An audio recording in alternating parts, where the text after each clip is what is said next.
Simpang Reulaut gempar. Cinta tukang cendol bikin buruh bongkar jual tanah. Basecamp Pong Simpang Reulaut mendadak jadi bursa jual beli tanah. Bukan karena investasi, tapi karena cinta bersemi di hati buruh bongkar. Kabarnya, ada yang rela jual tanah warisan demi menikahi pujaan hati.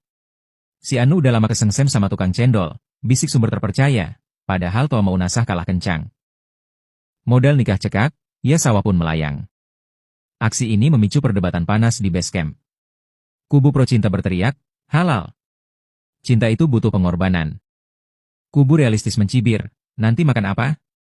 Tanah udah jadi cendol. Sadli Ronaldo, mantan bintang PS Brata Reulaut, punya solusi jitu. Pemerintah Gampong Reulaut harus bikin program, nikah gratis buruh bongkar. Biar gak ada lagi korban cinta jual tanah. Usulnya disambut gegap gempita, meski implementasinya masih misteri. Di tengah riuhnya gosip, seorang buruh bongkar terlihat menawarkan tanahnya di warung kopi. Tanah strategis. Dekat Jalan Pusaran Indah, cocok buat bangun istana cinta, teriaknya penuh semangat.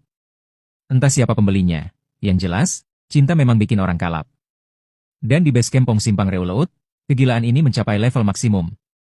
Pesan bijak, jangan gadaikan tanah demi cinta, kecuali tukang cendolnya punya resep rahasia bikin kaya.